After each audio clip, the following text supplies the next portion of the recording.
The corrupt sheriff marched into the courtroom with arrogance dripping from every step. He sneered at Judge Judy, declaring, "You are powerless. I want to remove you." Then his hand slipped into a hidden pocket, pulling out a badge, not a symbol of justice, but a weapon of intimidation. Its glare cut through the air, scattering reflections across stunned faces. The room froze, silence pressing down like a heavy curtain. But Judge Judy did not flinch. Her eyes narrowed, sharp as lightning before a storm. In that suspended moment, the sheriff believed his badge could shield him from truth. He was wrong. When Judge Judy finally spoke, her words tore through his facade, exposing his corruption in front of the entire court, leaving everyone breathless at the spectacle. But before we dive in, tell me, where are you watching from? And don't forget to hit that subscribe button. The badge still hung in the air, catching every shard of courtroom light like a blade. The sheriff stood frozen mid-pose, waiting for fear to settle into the room. But fear never came, only silence sharpened enough to cut him back. The sheriff's boots scraped across the polished floor as he adjusted his stance, arrogance thick enough to feel like smoke. He held the badge higher, as if the metal itself could reorder the world. Rows of spectators leaned back in their seats, the tension stretching thin, trembling between outrage and disbelief. Judge Judy did not move. She watched him the way surgeons watch a problem they already know how to fix, still, calm, and terrifyingly focused. The gavel sat untouched beside her hand, yet somehow her silence was louder than any strike of wood could ever be. The sheriff mistook that silence for weakness. His smirk tried to reclaim the air he had just poisoned.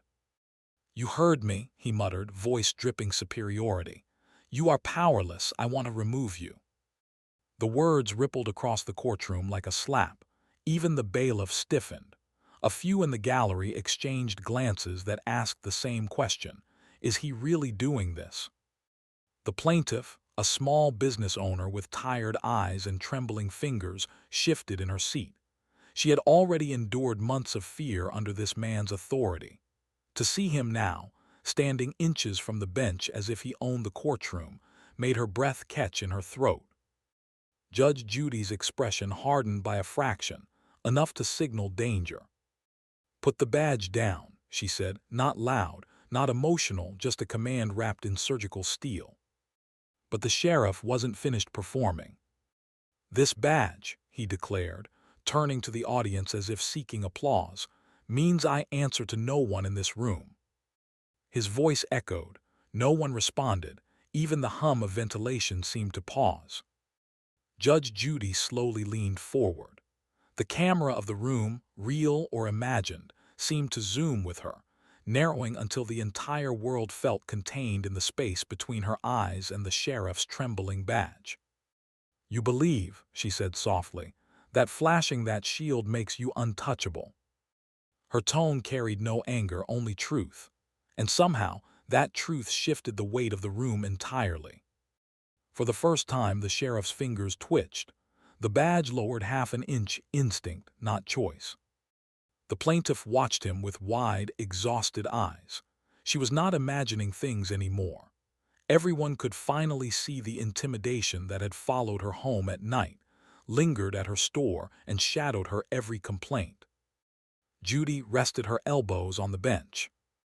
"You came in here expecting fear," she said, "but what I see is something else."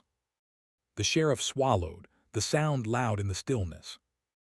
"And what would that be?" he spat, trying to salvage the moment. Judge Judy's eyes sharpened, lightning before a storm. "That," she said, voice cold as glass, "is what we are about to find out." The sheriff tries to swallow the silence, but it does not go down. A flicker crosses his face, too fast for arrogance to hide. Judge Judy sees it. Everyone sees it. For the first time since he marched in, the sheriff shifts his weight. It is barely a movement, a subtle roll of the shoulders, a tightening of his jaw, but in a room trained to watch every detail, it lands like a confession. His badge, once raised with bold certainty, now hangs lower at his side, its shine dimming with every second he stalls. Judge Judy's voice breaks the stillness, controlled and deliberate. "Sheriff, let us continue," she says, each word measured enough to remind him that authority here does not belong to metal but to truth. "Explain why you displayed your badge. What were you hoping to achieve?" He straightens, but not fully. His bravado has dents now, visible ones. "I was identifying myself," he replies, tone sharp but less stable than before. "I have every right to be respected in this courtroom." "Respect," Judy says, "is earned through conduct, not intimidation." The sheriff's eyes narrow, as if he cannot believe someone dared to define his badge as anything less than absolute power. The plaintiff shifts forward slightly, unsure whether she is allowed to speak. Judy gives her a small nod, a permission she has not felt in months. "He does this all the time," the plaintiff says quietly. "At my store, he uses that badge to scare people." The sheriff snaps, "You watch your mouth." The entire room jolts. His reaction is fast, too fast, revealing the nerve her words struck. Judge Judy turns. "Sheriff, control your tone." His mouth clamps shut, but the fury pulsates beneath his skin. The side door opens, its creak cutting through the tension. A young man enters, barely 18, thin, nervous, clutching a stack of papers to his chest.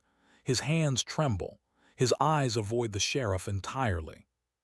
"This is the cashier from the plaintiff's store," the bailiff announces.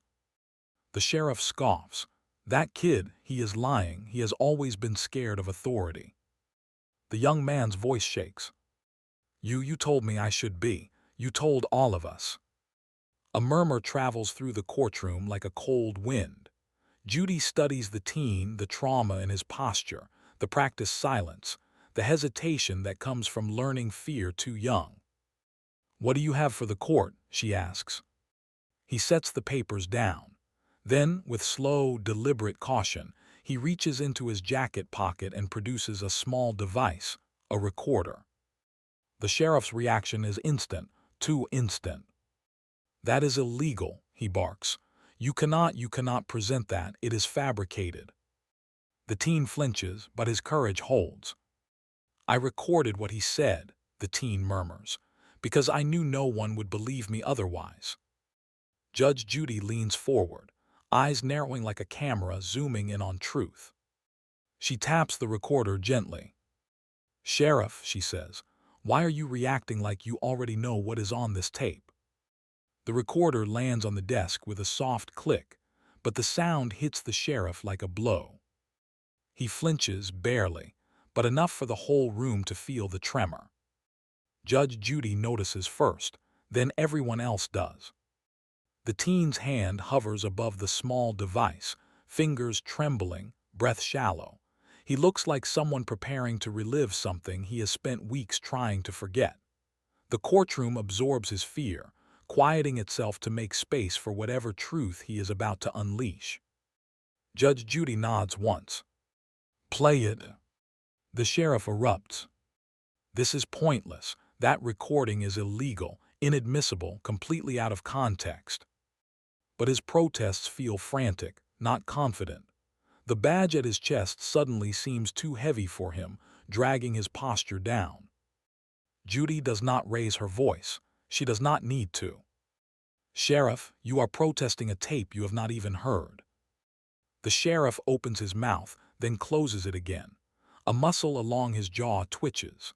The plaintiff watches him with a mixture of dread and vindication. She has lived too long under threats that no one else could hear until now. The teen presses play. At first there is only static, a soft hiss that fills the room like a held breath. Then a voice breaks through, deep, sharp, cold. "You do what I say." The words slice through the courtroom. Every head turns toward the sheriff. His face goes rigid, eyes widening a fraction before he masks it with anger. "That is not me," he spits. "Anyone could mimic."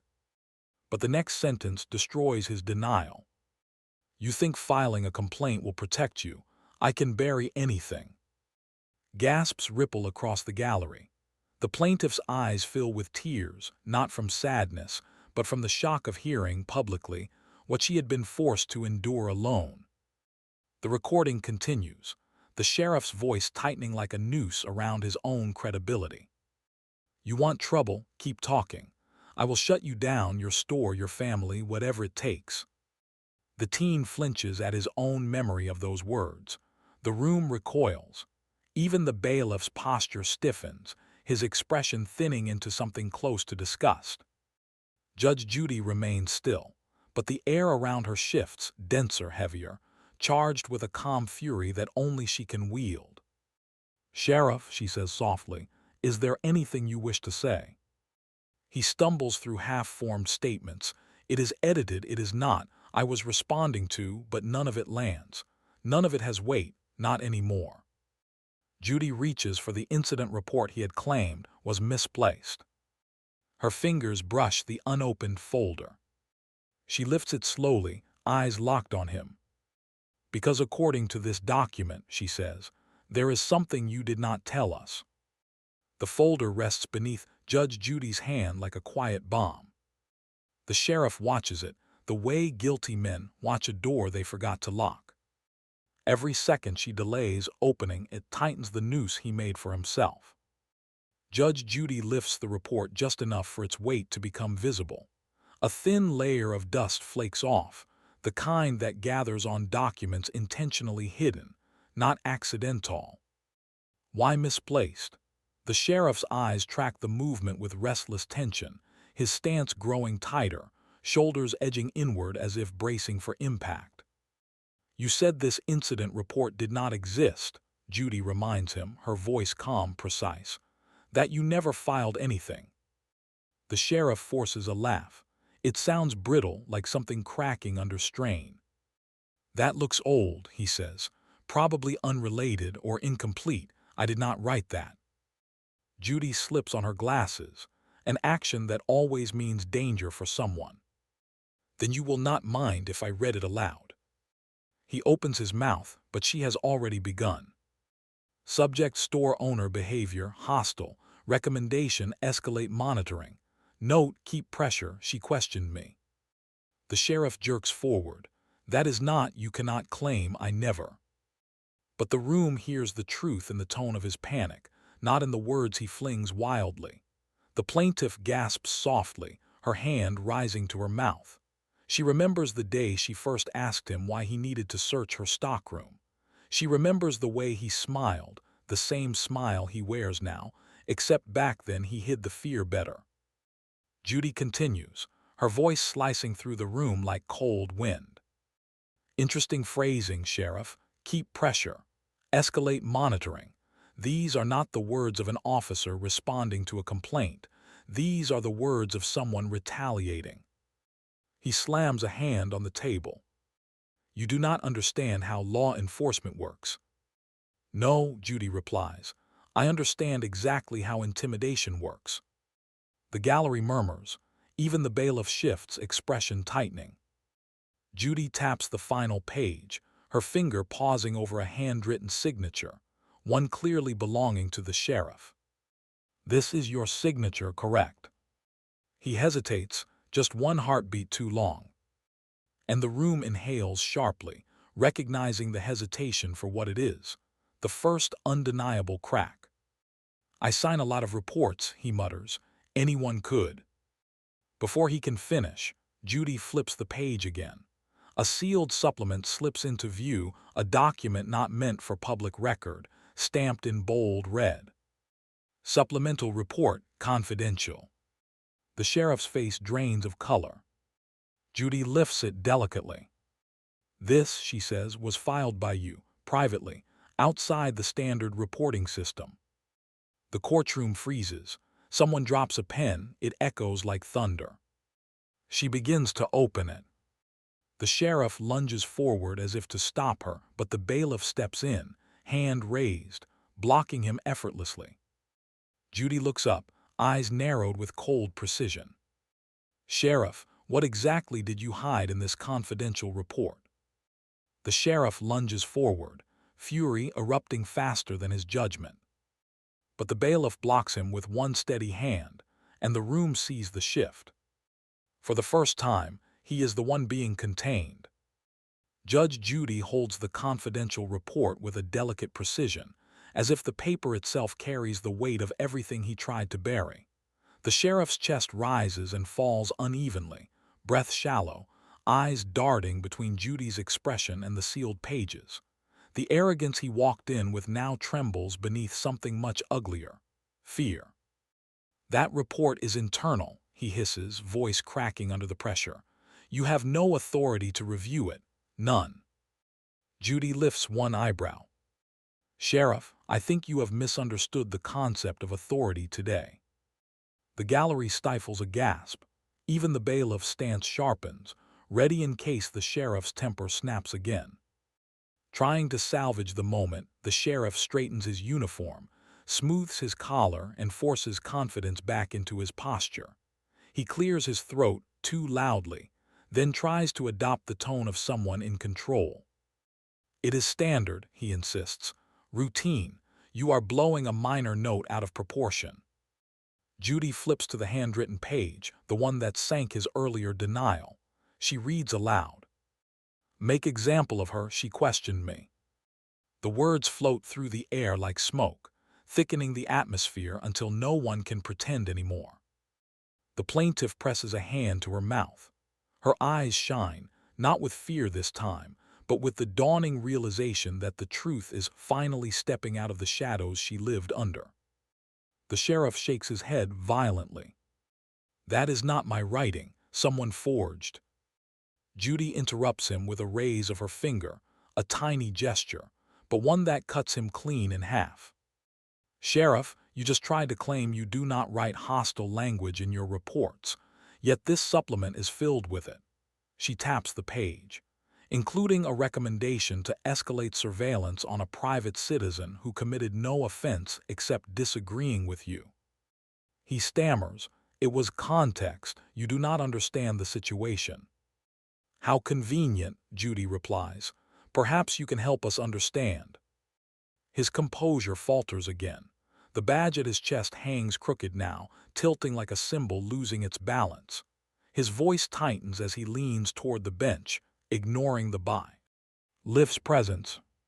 "You are making a mockery of my position," he snarls. "No," Judy says softly, "you did that yourself." A ripple of tension sweeps across the courtroom, quiet, sharp, undeniable. The teen witness shifts in his seat, and his nervous whisper slips out before he can stop it. "He said that phrase at the store too." The sheriff spins toward him. "You little." The bailiff steps in again. Judge Judy turns the confidential report around, revealing a small handwritten annotation in the margin, one not yet addressed.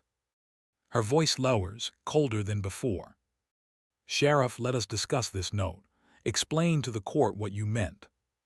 The sheriff's eyes lock on the line, and his face collapses into terrified stillness. "What," Judy asks, "were you planning to do next?" The sheriff stares at the handwritten note, as if it has suddenly grown teeth.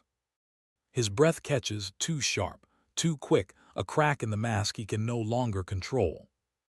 Judge Judy waits, letting the silence corner him.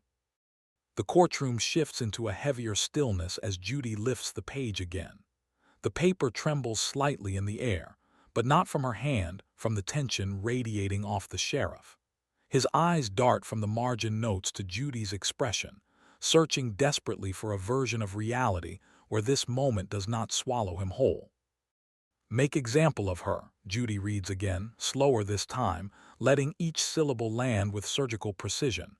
"She questioned me." The plaintiff lowers her gaze, tears collecting at the edges of her lashes. She remembers that day far too clearly, how she'd simply asked why he needed to search her stockroom, how he leaned in, close enough for her to smell the bitterness on his breath, how he told her people who question him tend to regret it. The sheriff stiffens, clinging to what little arrogance he has left. "That note is not mine," he mutters, though his voice betrays him with its trembling edges. "Anyone could have." "Sheriff," Judy interrupts, placing the report gently on the bench, "your signature appears on every page of this supplement. You cannot claim ignorance of the content while acknowledging authorship. He opens his mouth to counter, but the words collapse before they form. The audience can almost see the moment fear overtakes ego, the subtle collapse of his posture, the jitter beneath his skin, the way his badge shifts against his chest like a weight he no longer wants to carry. The teen witness leans forward, voice barely above a whisper. He said that at the store, the exact same words. The sheriff snaps toward him, but the bailiff's presence blocks the outburst. This time, the sheriff steps back. A retreat, not a reaction. Judy studies him quietly, the kind of silence that does not just observe, it extracts truth. This note, she says, tapping the page with a measured finger, is not procedural language.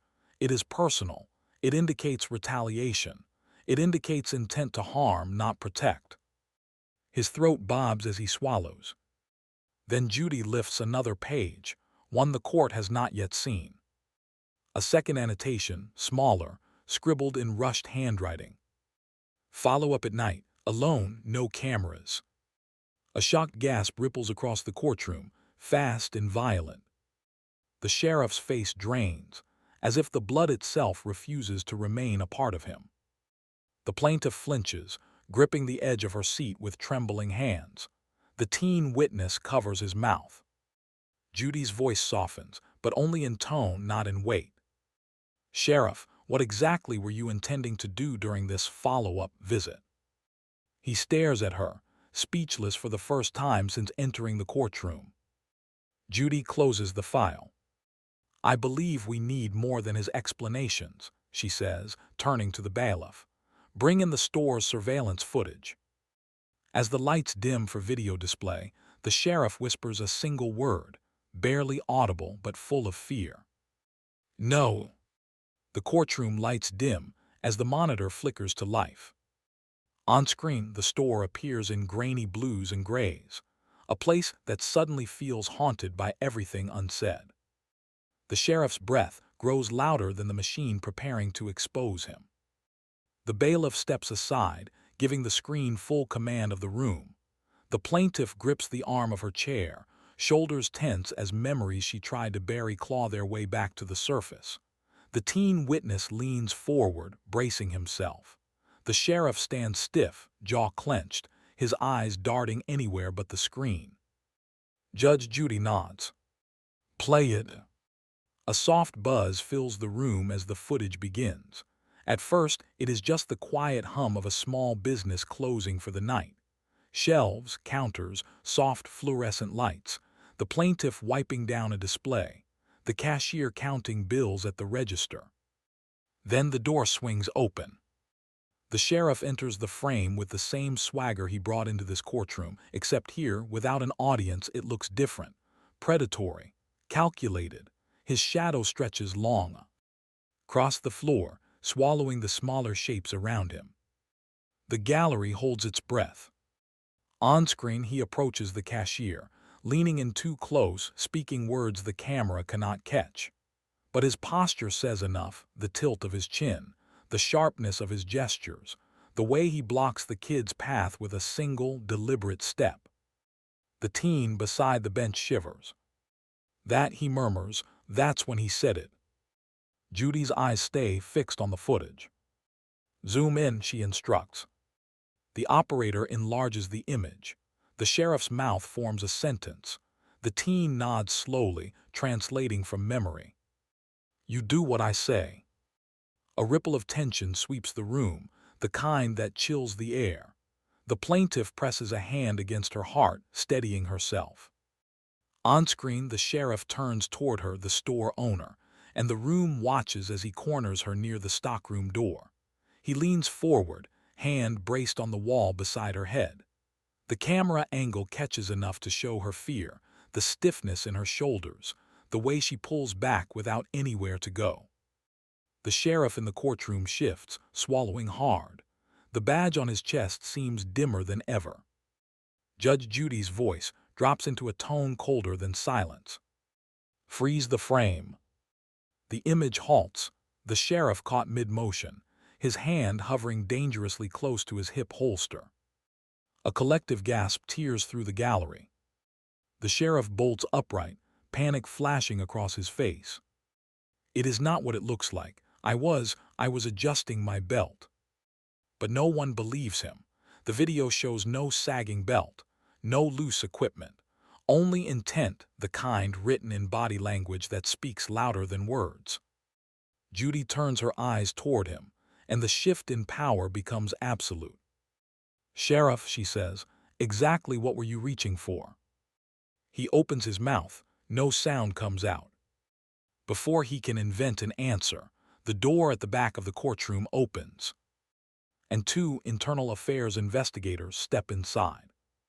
The courtroom door groans open, spilling light across the dimmed floor. Two internal affairs investigators step inside, calm, composed, unshakable. The sheriff goes still, as if fear has finally found the one man who thought he could outrun it. The investigators walk with quiet purpose, their badges gleaming under the courtroom lights, not as weapons, not as shields, but as symbols of a system larger than one man's ego. Their presence alone shifts the energy of the room. The sheriff, once towering in arrogance, looks suddenly smaller, like someone shrinking beneath a truth he tried for too long to smother. Judge Judy nods toward them, her expression unreadable but undeniably in control. "Thank you for coming," she says, her voice steady. "We are reviewing behavior that may concern your department." The sheriff explodes. "You had no right to call them here," he shouts, panic cracking through every word. "This is a civil case. You overstepped." But the investigators do not look at him. Not yet. They acknowledge Judy first, and that alone makes the sheriff's outrage sound like a child protesting consequences he never thought he'd face. Judy folds her hands. "Sheriff, sit down." He does not. He cannot. His body is rigid, wired with panic, eyes darting between the investigators and the frozen surveillance frame on the screen, the image that captured more truth than he ever intended the world to see. One investigator steps forward. "Sheriff Carver," he says evenly, "several complaints have resurfaced. We are here to observe and collect statements." The sheriff's complexion pales. "You cannot investigate me without cause." "There is cause," Judy says quietly. "You created it." A hush sweeps through the courtroom. The plaintiff lowers her gaze, tears slipping silently down her cheeks, not from fear, but from the relief of finally being believed. The teen witness grips the edge of the table, steadier now that authority no longer protects the man who hurt them. The investigators glance at the surveillance frame, the sheriff's hand hovering near his holster, his shadow looming over the plaintiff, his posture radiating threat. "Explain this," one of them says. "I told you," the sheriff snaps. "I was adjusting my belt." But the footage tells a different story, one with edges too sharp, motives too recognizable. Judy tilts her head, voice measured. "You claim your belt needed fixing, yet you approached the cashier first, then the plaintiff, and at no point in the video does your equipment appear loose." His breath stutters. The sheriff takes a step back, not out of power but out of desperation. "You are twisting everything," he whispers. "You want to ruin me." Judy stands. The shift is subtle but seismic. She looks down at him, her gaze steady as law itself. "No," she says, "you ruined yourself." The gallery goes silent. Even the fluorescent lights seem to dim, surrendering to the weight of the moment. Then a sound. A soft click. One of the investigator sets a new folder on the desk. The sheriff's eyes widen. "Sheriff Carver," the investigator says, opening the file. "Would you like to explain why your name appears in multiple sealed complaints filed over the last 18 months? The file sits open on the desk, but it is the sheriff who looks exposed. Internal Affairs waits, silent and still, giving him nowhere to run. For the first time, his badge looks more like a burden than a shield. Judge Judy gestures toward the investigators, inviting them to continue. The sheriff sways slightly where he stands, the confidence that once filled the room collapsing into something brittle and unsteady. Sweat beads at his temple. His breathing grows too loud. The gallery watches him like a storm cloud threatening to break apart mid-sky. One investigator speaks calmly, almost gently, which makes the words hit harder.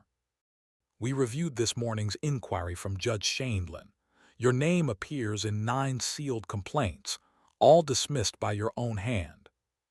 The sheriff's lips part, but no sound comes out. His throat tightens around explanations that no longer hold weight. That is impossible, he finally chokes. Those complaints were baseless, manipulated, people lie, they. He stops.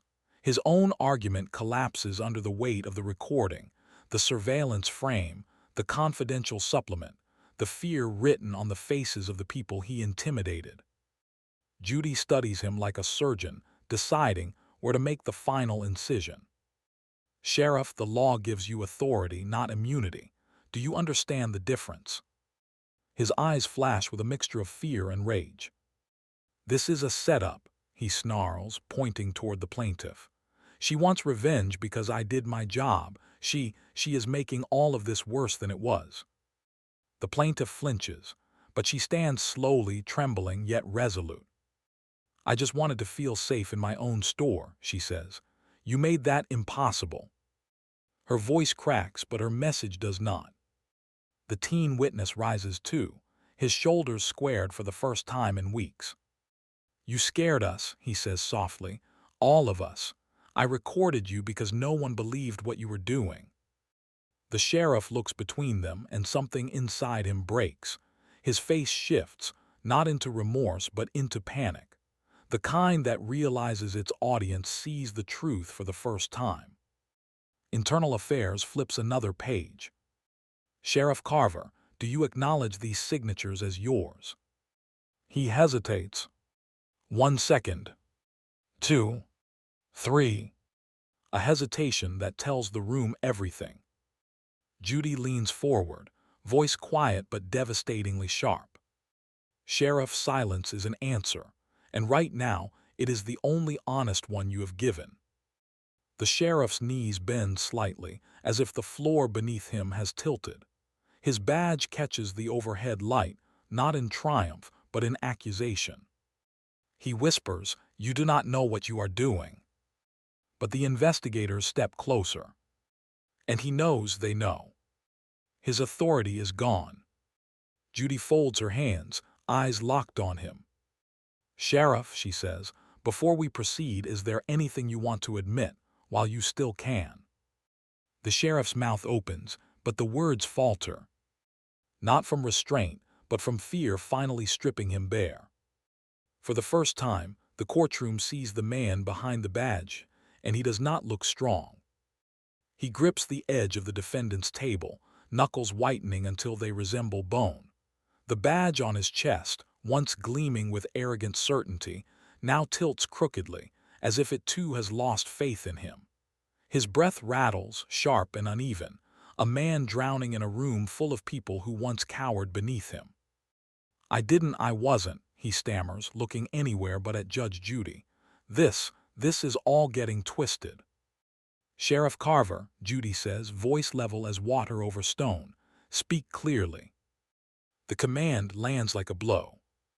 He tries again, but the words thicken in his throat, turning to sludge before they can form. He presses a hand to his forehead, rubbing circles into his temple as if trying to erase the last 20 minutes. But the truth is inked too deeply now, in documents, in recordings, in video, in the eyes of the people he hurt. The plaintiff watches him, her posture trembling but resolute. When you came to my store, she says softly, I thought you were there to help me. Instead, you made me afraid to call the police ever again. Her voice cracks on the last word. The sheriff winces, not in guilt, but because her words are becoming weapons he cannot dodge. The teen witness speaks next, his tone quiet but devastating.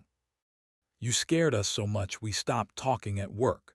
Just seeing your patrol car made people hide in the storeroom." The sheriff's shoulders collapse inward. His jaw trembles. "I was keeping order," he murmurs. "I was doing what I had to do to keep respect." "Respect," Judy cuts in, "or power."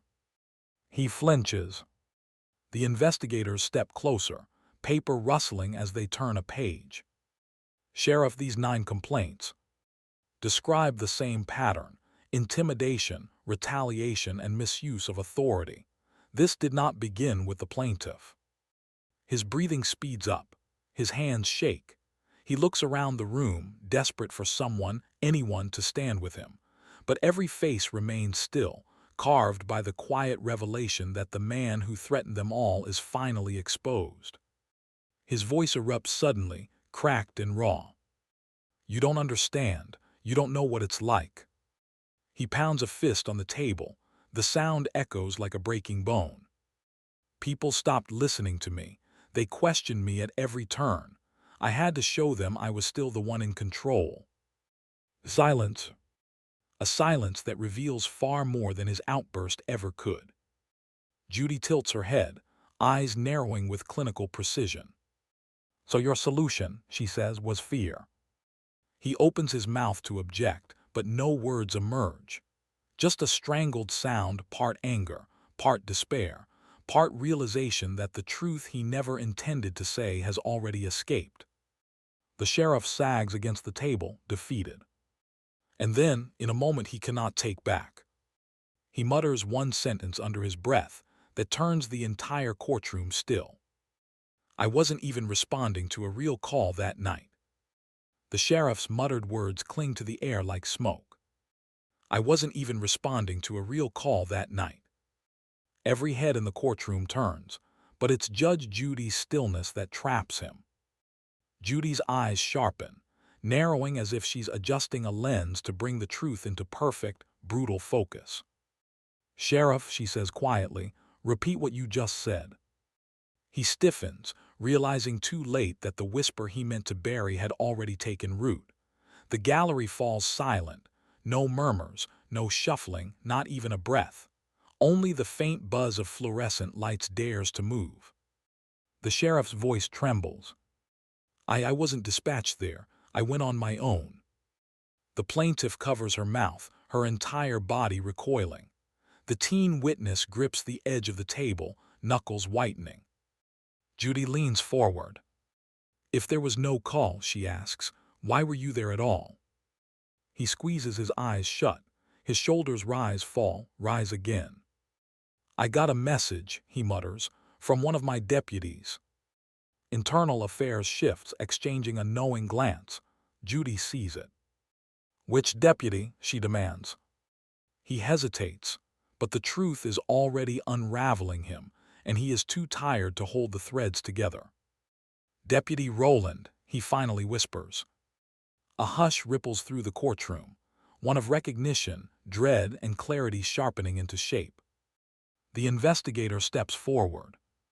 "Sheriff Carver, Deputy Rowland is under investigation for coercion and misconduct. The sealed complaints you dismissed, nearly all involved him."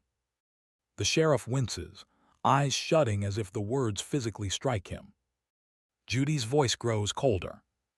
"You went to the plaintiff's store that night on Rowland's behalf." He nods once, barely perceptible. "Why?" Another long silence, a painful one. Then he breaks.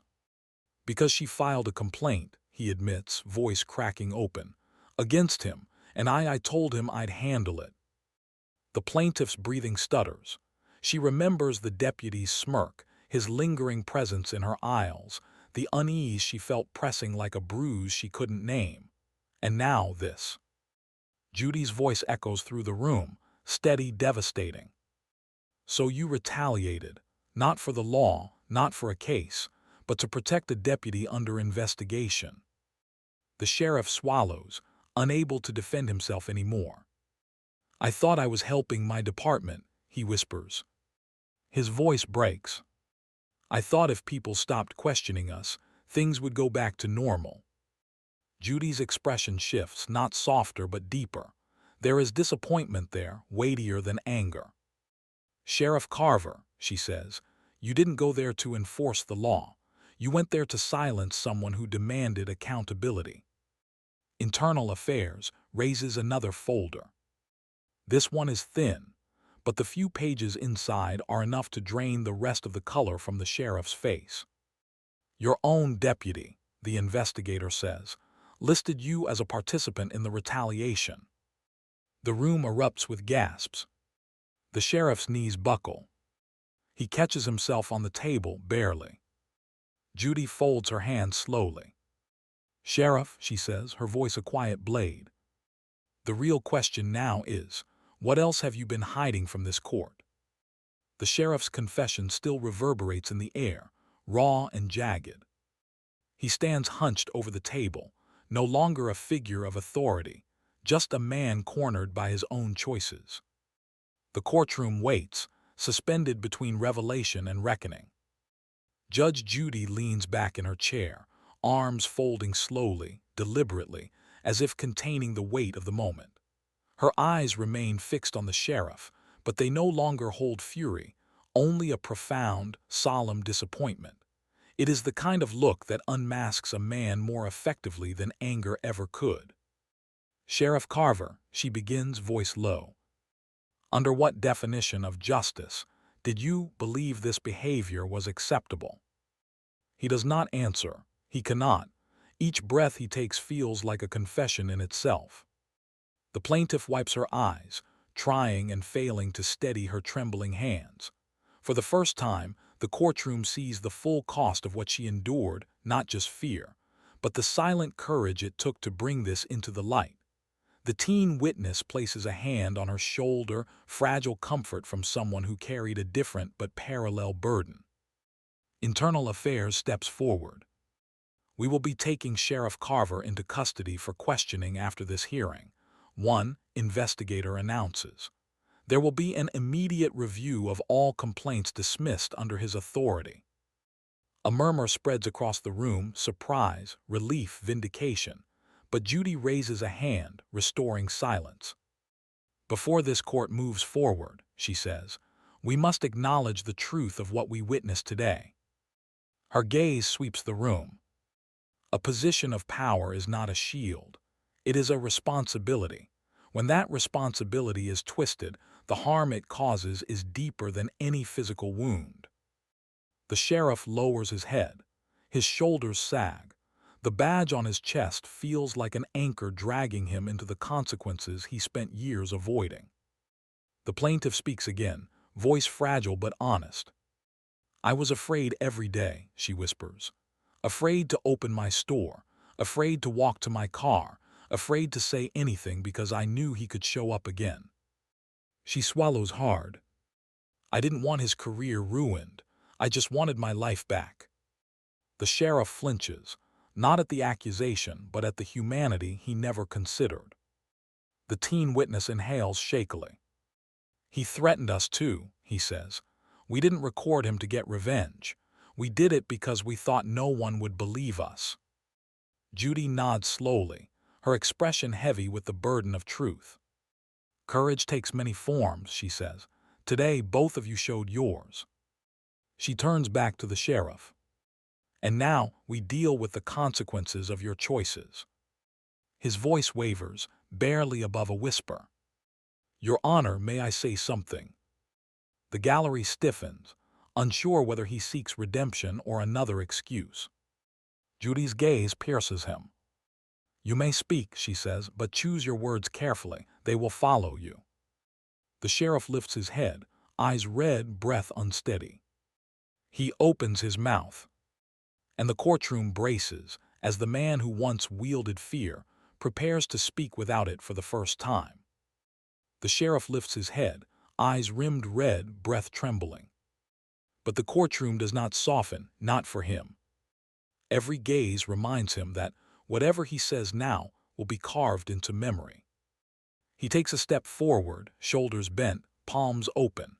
The posture of someone who wants to appear humble, though the desperation dripping from him betrays that the humility is borrowed, not owned. His voice shakes as he begins.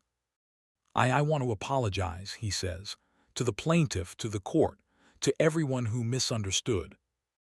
Judge Judy raises a hand. Sheriff, an apology that begins with self-preservation is not an apology. Try again. His jaw twitches, the facade falters. He tries once more. I never intended to hurt anyone. I was under pressure. The department was strained. Roland was, he was a problem, yes, but we were all dealing with the same stress. It is not remorse. It is justification dressed in regret. The plaintiff watches him with a hollow kind of ache.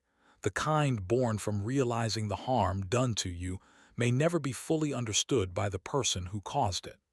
The teen witness looks down at his hands, as if trying to shrink the memory of being cornered by a man who still refuses to admit what he did. The sheriff continues, weaving excuses like threads he hopes might form a net to catch him. People stopped respecting law enforcement. They treated us like villains. I had to assert order. I had to show them the badge still meant something. Judy's expression freezes midair, a stillness sharper than any outburst. Saying you had to is another attempt to justify abuse, she says calmly. You are not explaining your actions. You are excusing them. He falters. I didn't mean for it to go this far. You went to her store at night, Judy counters. You wrote notes about making an example out of her. You silenced complaints that should have been investigated. Sheriff, it went this far because you pushed it every step of the way. He flinches as if struck. The gallery remains silent, the weight of his unraveling too heavy to breathe beneath. He attempts a different angle, softer, quieter, like someone trying to reach sympathy through confession light. I thought if I kept things under control, if I protected the department from scrutiny, people would feel safe again, that they would trust us. Judy leans forward. People do not trust officials who hide misconduct. They trust officials who confront it. The sheriff's eyes shine, with something close to panic. I wasn't trying to be corrupt, he insists. I was trying to be respected. It is impossible, Judy replies, to be respected when your authority is built on fear. Silence falls again, deeper, heavier, unavoidable. The investigators step closer, ready to take him when the hearing ends. The sheriff looks at Judy, voice cracking into its last thread. Is there anything I can say, anything I can do to change the outcome? Judy exhales slowly, sadness and steel intertwining. Yes, she says softly. There is one more thing you need to hear before this judgment is complete. The courtroom settles into a silence, so deep it feels sacred. Judge Judy rises slowly, the weight of what's transpired etched in every line of her posture. The sheriff straightens instinctively, not in defiance but in fear of what comes next. Judy steps out from behind the bench, a rare move that instantly shifts the room's gravity. She stands closer to the people harmed, closer to the truth laid bare, and farther from the man who tried to warp justice around himself. Every eye follows her. Sheriff Carver, she begins, voice steady, resonant, you have misinterpreted authority as dominion. The sheriff flinches. You believed your badge entitled you to obedience rather than accountability. You used it to intimidate, not to protect. And in doing so, you turned the very symbol meant to reassure the public into a weapon of fear. The plaintiff watches her with trembling gratitude. The teen witness holds his breath. Judy continues, her words neither cruel nor forgiving, simply true. You targeted a woman who asked a reasonable question. You weaponized policy to silence her. You discouraged complaints, buried evidence, and retaliated against citizens who depended on you to safeguard their rights. Each point strikes like a gavel blow. You threatened a teenager doing his job. You entered a store without cause. You cornered a woman in the dark. You lied about reports, manipulated procedure, and dismissed those who trusted you. She pauses, not to break him, but because the truth itself demands breath. You did not lose control of your authority, Sheriff Carver. You abandoned your responsibility to wield it with integrity. The sheriff's gaze breaks. His breathing turns shallow. The badge over his chest now seems to burn rather than shine. Judy shifts her attention to the plaintiff, her tone softer, warmer. "And you," she says, "faced him alone for far too long. You carried fear that was not yours to carry. You questioned your own instincts because he made you feel unsafe in your own livelihood." A tear rolls down the plaintiff's cheek, but it's not fear anymore. It's release. Judy nods toward the teen witness. "And you showed remarkable courage. Recording someone you are afraid of is an act of self-preservation, not defiance. Your willingness to speak the truth helped uncover a pattern that may have otherwise remained hidden." The sheriff closes his eyes, shaking his head in disbelief, shame, or both. Internal Affairs steps forward quietly, ready to escort him as soon as the judgment is spoken. But Judy raises a hand. "One more moment," she says. She looks directly at him, not as a judge, but as someone who has seen the rise and fall of countless egos. "Power is not shown by how loudly you can command a room," she says. "It is shown by how responsibly you use that room's trust." The sheriff swallows, his voice barely a ghost of what it once was. "What happens now?" he whispers. Judy turns back to the bench. "You will hear that," she says, "in my final ruling.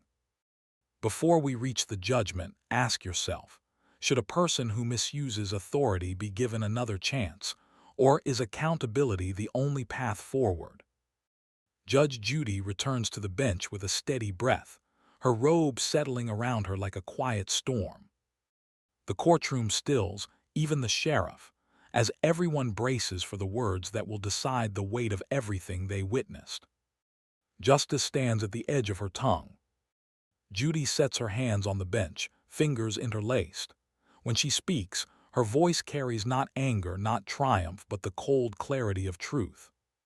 "This court has heard more than testimony," she begins. "It has witnessed conduct, character, and the consequences of a man forgetting what his badge stands for." The sheriff keeps his eyes down, shoulders trembling with a mixture of dread and something new, the realization that excuses cannot shield him now. The plaintiff watches, heart pounding. The teen witness sits upright, breath tight, waiting for the moment that will decide whether speaking up was worth it. Judy continues. "Sheriff Carver, your actions toward the plaintiff and the staff at her store were not mistakes. They were choices. Choices rooted in ego, fear of accountability, and a desperate need to maintain power you no longer deserved." Each sentence lands like a measured strike, not cruel but undeniable. "Lie just. You retaliated against a lawful complaint. You manipulated internal systems to suppress evidence. You engaged in conduct unbecoming of any officer, and certainly one who claimed to protect the public." She turns toward the plaintiff. "For the emotional distress you endured, the disruption of your business, and the ongoing fear that altered your daily life, I am ordering full restitution in your favor." The plaintiff exhales, a trembling breath that releases months of suffocating fear. Judy isn't finished. "Additionally, due to the intentional misuse of authority, I am imposing punitive damages. This is not simply compensation, it is a statement, a reminder that intimidation has no place in the justice system." The sheriff flinches as if struck. Internal Affairs steps forward, but Judy raises a hand for silence. "As for your badge," she says, turning back to him, "you sought to use it as a weapon. Today it becomes evidence." The courtroom murmurs, the truth of that statement settling like dust after an explosion. "You will accompany Internal Affairs immediately following this hearing," she continues. "Your conduct will be reviewed by state authorities. This court can rule on damages, but the consequences of your actions extend far beyond civil judgment." The sheriff raises his eyes slowly. They are red, hollowed, stripped of the bravado he once wielded like a shield. "Your Honor," he whispers, I never thought it would end like this." Judy softens, but only slightly. "Sheriff Carver," she says, "the end was written the moment you believed your power mattered more than the people you were meant to serve." He closes his eyes, not in defiance, in acceptance. Judy lifts the gavel. This court finds in favor of the plaintiff. Justice is served. The gavel strikes, a sound sharp enough to cut the last thread, tying the sheriff to his former authority. The plaintiff begins to cry, soft, relieved tears. The teen witness lets out a shaking breath. Internal Affairs approaches the sheriff, guiding him away from the bench he once tried to overshadow. Judy watches him go, her expression neither triumphant nor cold, simply resolute. "Arrogance can wear a badge," she murmurs, "but truth never needs one."